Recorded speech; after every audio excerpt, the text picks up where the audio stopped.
सर्वांना माझा नमस्कार. यम धन्यंकार जी. बघा संतजनांनो, हे जीवन इतकं सुंदर आहे, पण आपण ते जुगारासारखं वाया घालवत चाललेलो. तर विचार करा थोडा. देवानी सगळं काही या मानवाला दिलेलं आहे. बघा, विचार करा. ही फुलं, ही फळं, जर आपण उत्सव म्हणलं एखादा, आता ही संक्रांतीचा सण आहे, तो उत्सव, सगळे सण सूद सुद्धा ह्या भगवंतानी तुम्हाकरता निर्माण केले. नवे नवे तो भगवंत त्या निमित्ताने आपल्याला खाऊ पण घालतोय, हे समजून घ्या. बघा, अनेक भाज्या घालून आपण ती भोगीची भाजी करतो. त्यावेळेस आपण बाजरी खातो, ते उष्णतेचं प्रतीक आहे, पण त्या निमित्ताने सगळेजण ते अन्न ग्रहण करतात. म्हणजे भगवंताला वाटतंय की माझा प्रत्येक भक्त किंवा माझा बालक दष्टपुष्ट राहावा, ही भगवंताची अपेक्षा आहे. समजून घ्या. आता तिळगुळाचा नेमका अर्थ काय? तिळासारखं हृदय पाहिजे आपलं, आणि ते हृदय गुळासारखं गोड पाहिजे.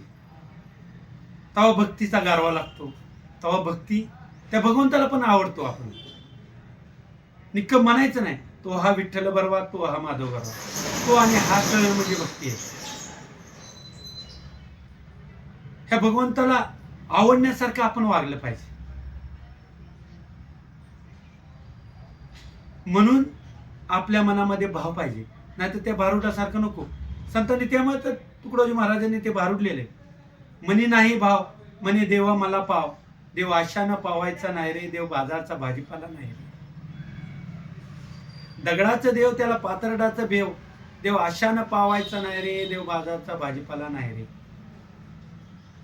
चिखलाचा देव त्याला पावसाचं भेव, देव आशानं पावायचा नाही रे, देव बाजारचा भाजीपाला नाही रे. सोन्या चांदीचे देव त्याला चोराचं भेव, देव आशानं पावायचा नाही रे, देव बाजारचा भाजीपाला नाही रे.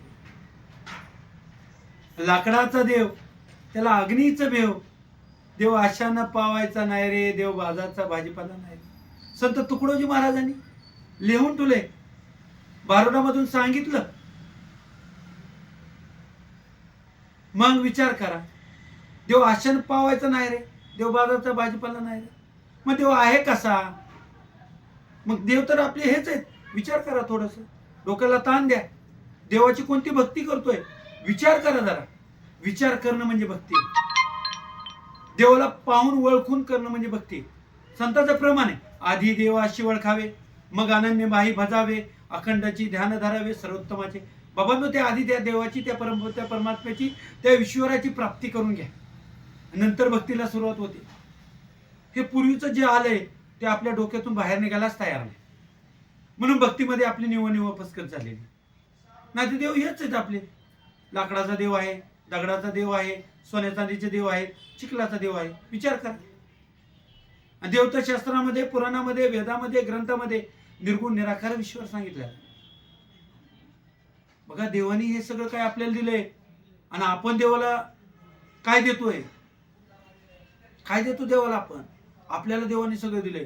फळं दिलेत, फुलं दिलेत, सुगंध दिलंय, पहर दिलाय, सगळं काय दिलेलं आहे. विचार करायची गोष्ट आहे. ही विचार करा की देव निर्गुण आहे, निराकार आहे, आकारात देव नाहीये. तर दास आजच्या सेवेतून एवढंच बोलतो आणि सेवेला पूर्णविराम देतो. जर तुम्हाला हा व्हिडिओ आवडला असेल तर लाईक, फॉलो आणि सबस्क्राईब करा, आणि इतरांनाही व्हिडिओ फॉरवर्ड करा. सर्वांना माझा धन निरंकार जी.